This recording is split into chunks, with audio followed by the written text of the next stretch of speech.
Assalamualaikum warahmatullahi wabarakatuh. Saya Sulistia Eka Risma akan mengawali presentasi dari kelompok 6 tentang materi administrasi infrastruktur jaringan.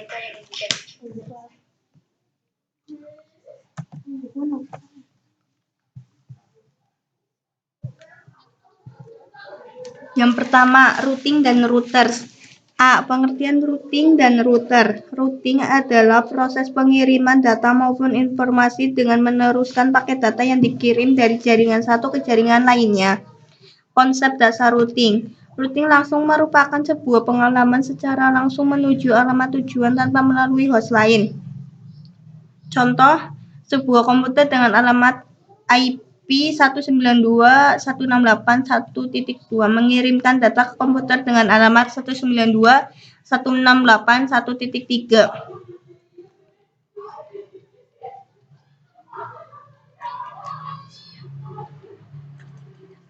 Routing tidak langsung merupakan sebuah pengalamatan yang harus melalui alamat host lain sebelum menuju alamat host tujuan.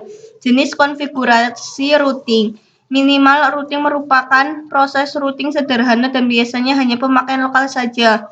Static routing dibangun pada jaringan yang memiliki banyak gateway. Jenis ini hanya memungkinkan untuk jaringan kecil dan stabil. Dynamic routing biasanya digunakan pada jaringan yang memiliki lebih dari satu route. Dynamic routing memerlukan routing protokol untuk membuat tabel routing yang dapat memakan resource komputer. Sedangkan router adalah perangkat keras dalam jaringan komputer yang berfungsi untuk menghubungkan dua atau lebih jaringan yang mempunyai protokol yang sama. Contohnya, kita bisa menghubungkan IP address 192.168.1.2 dengan IP address 192.169.10.1. Router memiliki beberapa jenis diantaranya 1. Router aplikasi 2. Router hardware 3. Router PC. Router statik merupakan router yang mempunyai tabel routing statik sehingga harus disetting secara manual oleh administrator. Router dinamik merupakan router yang memiliki tabel routing dinamik yang memiliki kemampuan mendengarkan lalu lintas jaringan dan saling berhubungan dengan router yang lain. Fungsi router. 2. Prinsip dan cara kerja routing.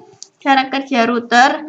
Cara kerja yang terdapat pada router adalah salah satu cara dengan merutkan beberapa paket data dengan beberapa informasi yang sering disebut dengan routing. Maka router secara otomatis akan dapat meneruskan kepada jaringan yang dituju dalam meneruskan routing jaringan yang terkirim ke jaringan internet. Sebagai contoh yang menghubungkannya dengan cara yang berbeda adalah sebagai berikut. Dapat menghubungkan dengan cara berantai pada saat memiliki atau memakai router yang lebih banyak. Dapat menghubungkan dengan cara langsung pada LAN dengan menggunakan router yang banyak dan saling berhubungan. 3. Protokol routing. Macam-macam routing protokol. Routing protokol adalah protokol yang terdapat pada routing dinamik atau dynamic routing. Routing protokol bertugas untuk menentukan jalur terbaik yang akan dilewati oleh data serta memperbarui informasi tabel routing apabila terjadi perubahan jaringan. Pengklasifikasian routing protokol. Jadi, dynamic routing protokol itu terbagi menjadi dua, yakni interior gateway protocol atau IGP dan exterior gateway protocol EGP.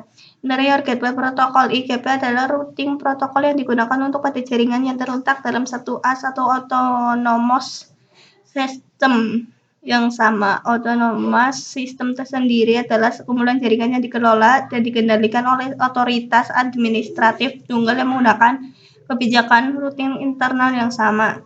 Contohnya RIP, EIGRP, OSPF, ISS.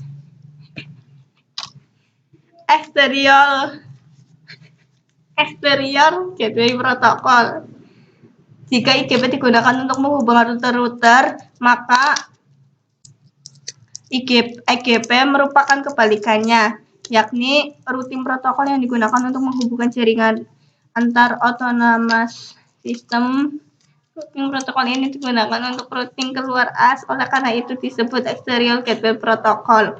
Contoh dari EGP adalah BGP atau Border Gateway Protocol, yang terbagi menjadi dua jenis, yakni Distance Vector dan Link State.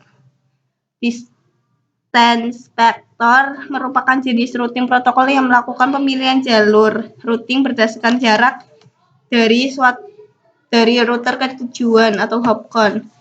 Contoh Distance Vector adalah RIP dan EIGRP. Sementara Link State adalah jenis routing protokol yang melakukan pemilihan jalur berdasarkan kondisi link. Contoh adalah OSPF dan ISIS. Default route. Default route adalah jalur default untuk paket yang mempunyai alamat network tujuan tertentu tetapi tidak dapat dirouting tipe routing yang disinggahi. Penggunaan default route. Default route digunakan untuk melakukan routing terhadap banyak IP yang tidak memungkinkan untuk dimasukkan satu persatu. Kelebihan dan kekurangan. Kelebihan konfigurasi yang cukup simpel, cukup memasukkan satu perintah maka semua route akan dapat dilewati. Kekurangan, terdapat routing yang tidak diperlukan karena default route kemungkinan semua router akan menerima routing yang tidak diperlukan.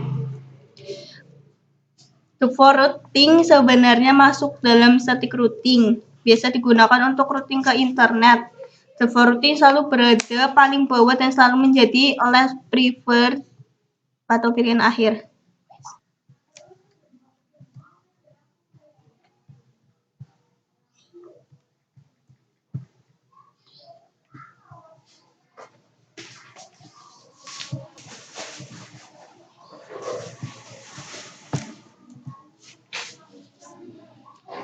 Multiple gateway. Saat ini diasumsikan bahwa gateway default host lebar adalah gateway yang ditentukan pada jaringan logis of field. Fitur ini akan memungkinkan pengguna untuk menentukan gateway per jaringan logis.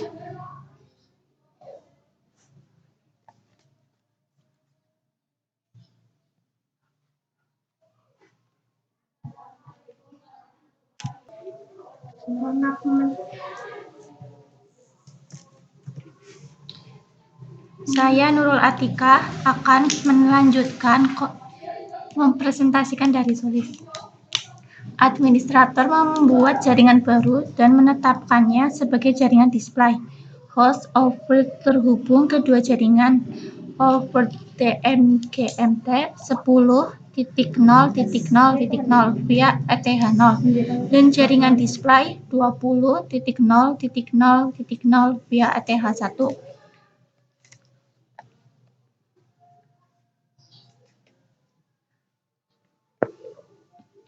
Data jaringan dapat mencapai host, tetapi semua lalu lintas kembali akan merutekan ke gateway default host, yang merupakan gateway yang ditentukan pada over MGMT, dicapai melalui ETH0. Lalu lintas kembali akan mencapai R1, tetapi R1 tidak memiliki root ke laptop pengguna dan dengan demikian paket akan turun ke R1. Dengan kata lain, space tidak akan bekerja.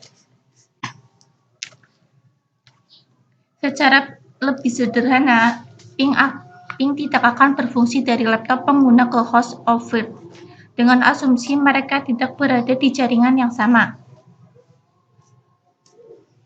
Lalu lintas akan mencapai host dengan sukses, tetapi semua lalu lintas kembali akan dialihkan melalui gateway default host melalui ETH0.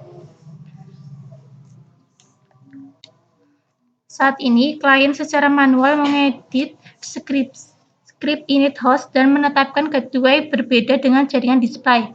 Ini bisa menjadi masalah untuk mempertahankan dengan sejumlah besar host.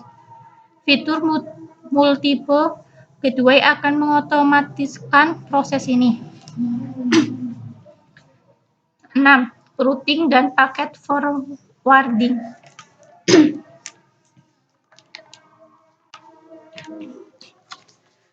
Routing dan paket forwarding berperan dalam penyiaran dan pengiriman paket data.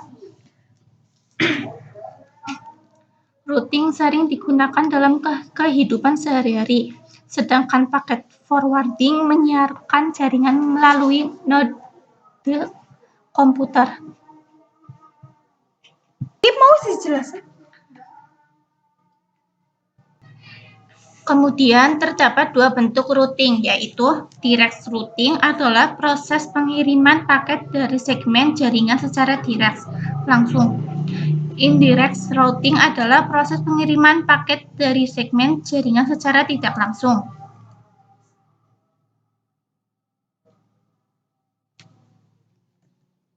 Lalu terdapat beberapa komponen routing, yaitu RIP, Routing Information Base, merupakan daftar jaringan root. Ini biasa disebut sebagai tabel routing yang berisi jenis-jenis routing protokol. VIP, Forwarding Information Base, merupakan informasi routing yang dihasilkan oleh RIP. VIP ini menyediakan informasi root yang aktif apabila tidak ada routing mask.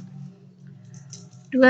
Paket forwarding. Pada paket forwarding ada dua jenis pola penyiaran, yaitu pola forwarding unicast dan pola multicast forwarding.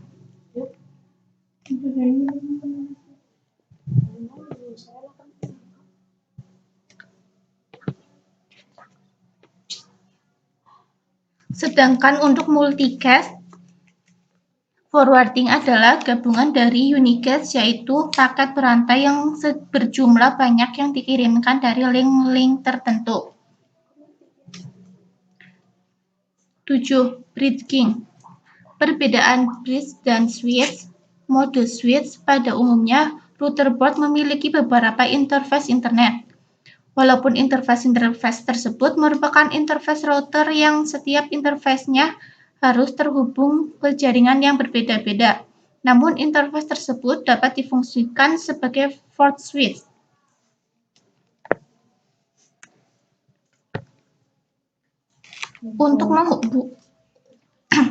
Untuk menghubungkan beberapa port Ethernet dibutuhkan hardware khusus, yakni switch chip yang ditanam di router board.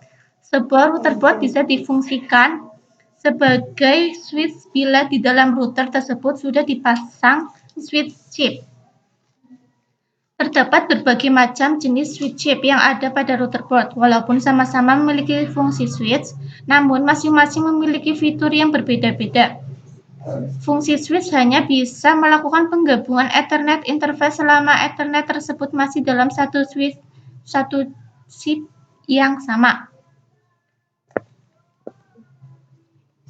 Dengan fungsi port switching ini memungkinkan melakukan transfer data dengan kecepatan penuh di antara sekelompok port. Namun kelemahannya, kita tidak bisa memonitoring trafik antar port yang masih dalam satu switch.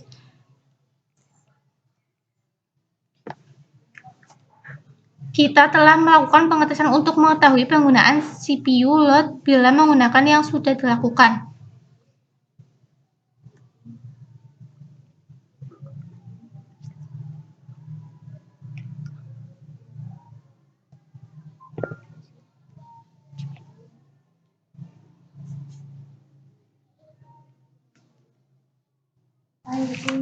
Mode bridge hampir mirip dengan switch. Kita bisa menggabungkan beberapa interface yang berbeda menjadi satu segmen dengan menggunakan teknik bridging.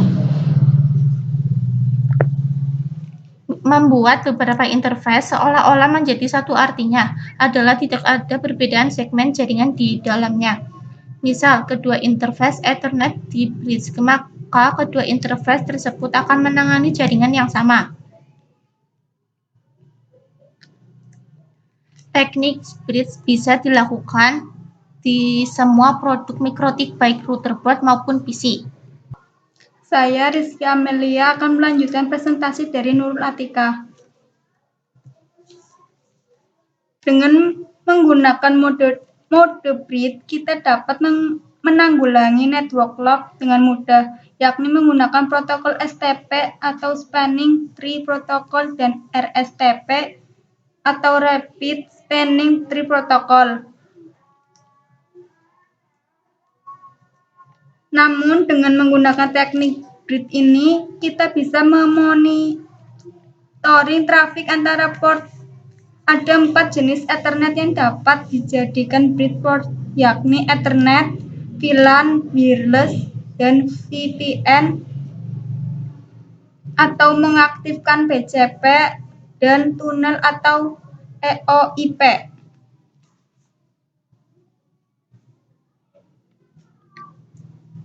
Karena teknik bridge ini bekerja di level software, maka paket data yang masuk akan terbaca di prosesor sehingga menyebabkan CPU load-nya akan naik.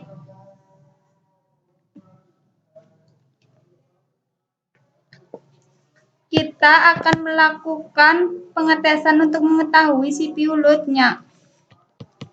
Berikut hasilnya. Dari hasil di atas terlihat bahwa dengan melewatkan trafik yang cukup tinggi, maka CPU load-nya naik menjadi 40%.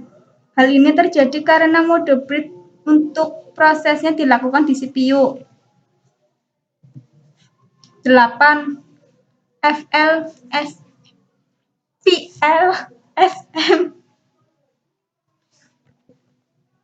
VLSM atau Variable Length Subnet Mask adalah jenis perhitungan subnetting di mana panjang subnet mask yang kita berikan akan disesuaikan dengan banyaknya jumlah host di setiap subnet tersebut. Ada 2 jenis teknik perhitungan subnetting. Yang pertama, VLSM atau Fixed Length Subnet Mask. Satu network kita pecah-pecah menjadi beberapa network atau subnet di mana setiap lembar subnet yang satu sama dengan lebar subnet yang lainnya. 2. VLSM Variable Length Subnet Mask. Kebalikannya, sebuah network yang kita subnet menghasilkan subnet-subnet yang berbeda panjang subnet mask-nya antara subnet satu dengan lainnya. A. Keuntungan menggunakan VLSM.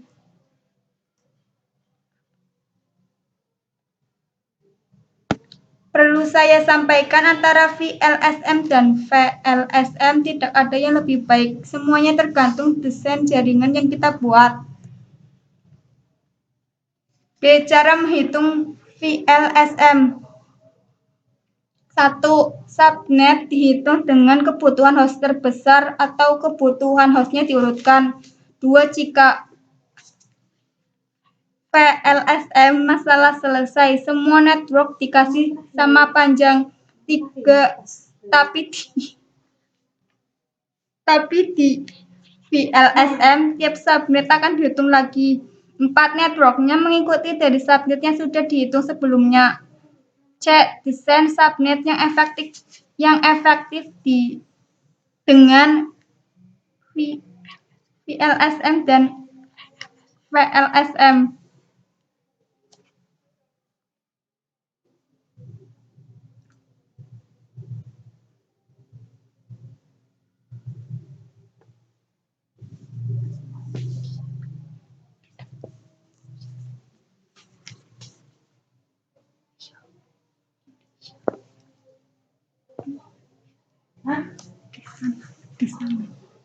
Di sana sudah dijelaskan bahwa ketika membuat subnet, bedakan network LAN dan WAN.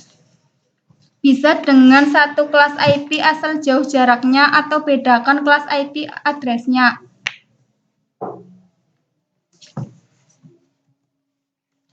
9. CIDR.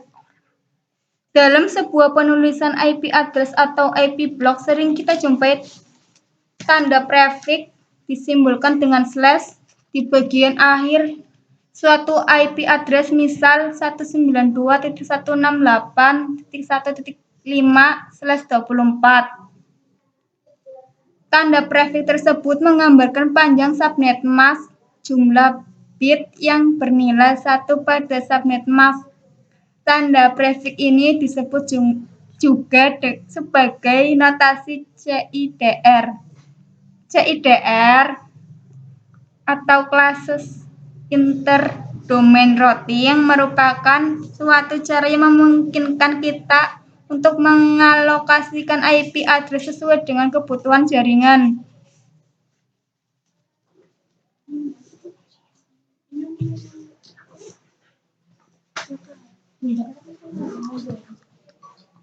Untuk pengertian dari CIDR sendiri, saya juga masih belum yakin.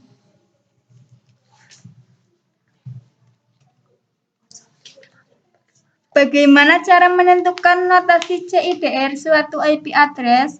Kita lihat subnet mask-nya terlebih dahulu. Misal sebuah IP address 192.168.7.10 memiliki subnet mask 255.255.255.192. Kemudian kita ubah subnet mask menjadi bentuk binary.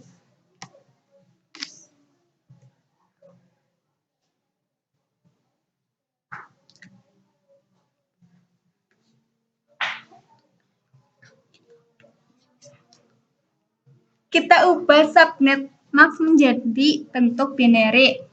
255.255.255.192 sama dengan 111.111.111.000.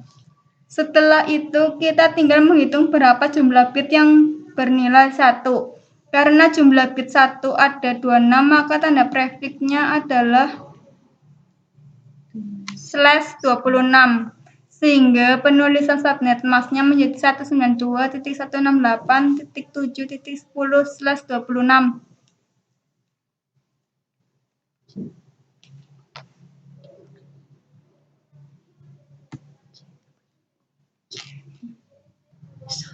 Saya Putri Diansari akan melanjutkan presentasi dari Rizky Amelia. 10. Routing table. Tabel routing atau tabel routing adalah tabel yang berisi informasi keberadaan network, baik network yang terhubung langsung maupun network yang tidak terhubung langsung. Tabel ini juga berisi informasi bagaimana cara router tersebut mencapai suatu network. Tabel routing ini sangat penting karena digunakan router sebagai pedoman untuk mengirim setiap paket data yang diterimanya. Informasi dalam tabel routing berupa baris-baris network address yang disebut entry routes. Fungsi tabel routing. 1. Memberikan informasi mengenai jalur mana yang harus dilewati oleh sebuah paket data. 2. Menutup atau membuka jalur dari sebuah paket data. 3. Membantu router dalam melakukan konfigurasi dari alamat IP route. 4. Mencegah terjadinya kesalahan pengiriman paket data. Fitur-fitur entry table routing. 1. Directly Connected Network. Entry ini akan muncul pada saat interface router diaktifkan dan dikonfigurasikan IP address. Entry Directly Connected akan memiliki label C.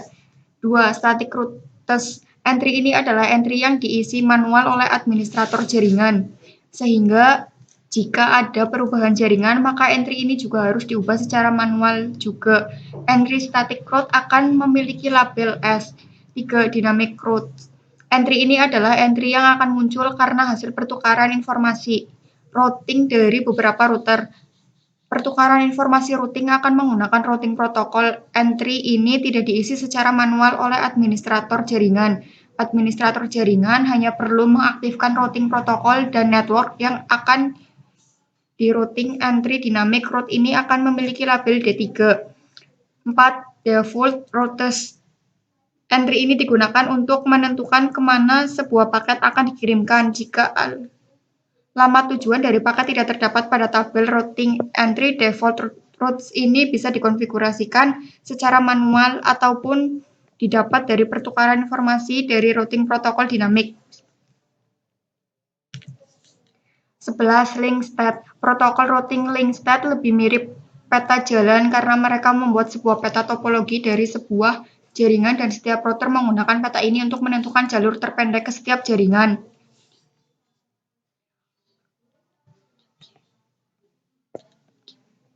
Routing link Tether IP adalah Open Shortest Path First atau OSPF, Intermediate System to Intermediate System atau ISIS. 12. Distance Vector. Protokol routing distance vector seperti rambu-rambu jalan karena router harus membuat keputusan jalur yang paling diinginkan berdasarkan sebuah jarak atau metrik ke sebuah jaringan. RIP merupakan sebuah protokol routing distance vector yang digunakan dalam ribuan jaringan di seluruh dunia. Faktanya bahwa RIP merupakan protokol open standar dan mudah untuk diimplementasikan, membuatnya menarik bagi beberapa administrator jaringan. Selain RIP, IGRP juga merupakan protokol routing distance vector. Tidak seperti RIP, IGRP merupakan sebuah protokol hak milik Cisco lebih dibandingkan protokol berbasis standar. IGRP juga sangat sederhana untuk diimplementasikan. Routing distance vector tabel routing terjadi secara periodik atau ketika terjadi perubahan dalam sebuah jaringan protokol distance vector. 13. Classes. Classes secara sederhana dapat diartikan tanpa kelas. Jika dikaitkan dengan pengalamatan IP classes dapat diartikan menjadi pengalamatan IP tanpa mengenal kelas. Dengan cara menggunakan classes inter-domain routing atau CIDR, atau juga dapat dikenal dengan istilah panjang prefix.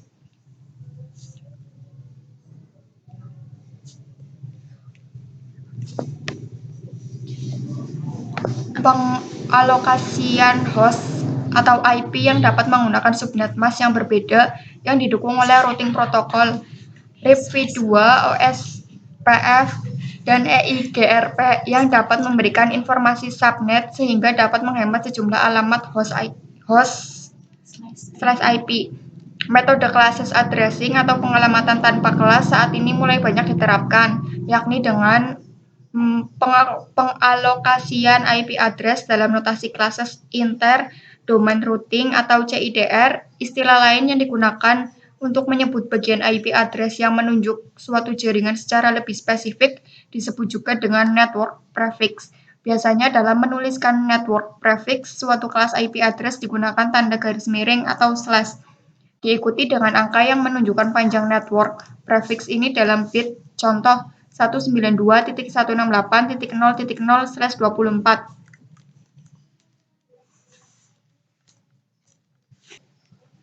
Saya Novi Handayani akan melanjutkan presentasi dari Mbak Putri. Yang ke-14, classful. Classful secara sederhana dapat diartikan dengan kelas atau menggunakan kelas jika dikaitkan dengan pengalamatan IP. Pengalamatan IP classful dapat diartikan menjadi pengalamatan IP berdasarkan kelas. Pengalamatan dengan metode ini ada pada pengalamatan IP versi 4 yang dibagi menjadi kelas A, B, C, D, dan E. Classful juga merupakan metode pembagian IP address berdasarkan kelas di mana IP address yang berjumlah sekitar 4 miliar dibagi ke dalam 5 kelas, yakni yang pertama address kelas A, 1 bit pertama IP address-nya 0. Yang kedua address kelas B, 2 bit pertama IP address-nya 10. Yang ketiga address kelas C, C3, bit pertama IP address-nya 110. Yang keempat address kelas D, 4 bit pertama IP address-nya 1110. Yang kelima ada address kelas E, 4 bit pertama IP address-nya 1111. Kelemahan dari classful routing protokol ialah tak dapat mensupport VLSM. Yang kelima ada metrik. Yang ke-15 ada metrik. Apa itu metrik? Metrik adalah suatu nilai yang digunakan untuk mencapai suatu jaringan, semakin nilai metrik maka akan memiliki jalur terbaik. Dua jenis metrik yang digunakan beberapa routing protokol adalah hop-count. Metode ini menghitung jumlah router yang harus dilalui paket sebelum sampai ke tujuan. Setiap router bernilai 1 hop. Yang kedua, bandwidth, menghitung akumulasi bandwidth tertinggi. Yang ke-16, administrative distance. Administrative distance yang disingkat AD adalah fitur yang dimiliki oleh router untuk memilih jalur terbaik. Kita terdapat 2 atau lebih jalur menuju tujuan yang sama dari dua routing protokol yang berbeda.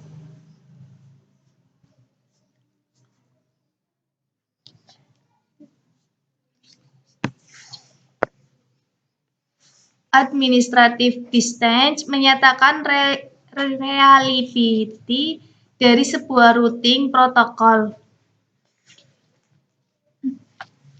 Router sort default distance fully connected interface 0 static router 1 NH interior gateway routing protocol EIGRP summary router 5 external border gateway protocol BGP 20 internal EIGRP 90 IGRP 100 OSPF 110 intermediate system to intermediate system is 115 routing information protocol RIP 120 exterior gateway protocol EGP 140 on demand routing ODR 160 eksternal EIGRP 170 internal BGP 200 UNO 255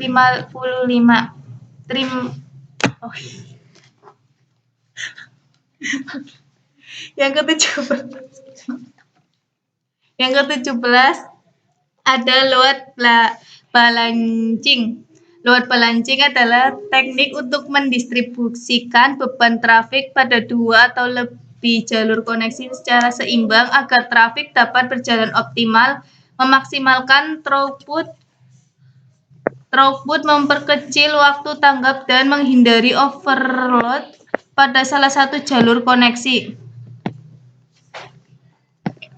Bagaimana cara kerjanya? Ini ada memahami pentingnya server load balancing IDC load host.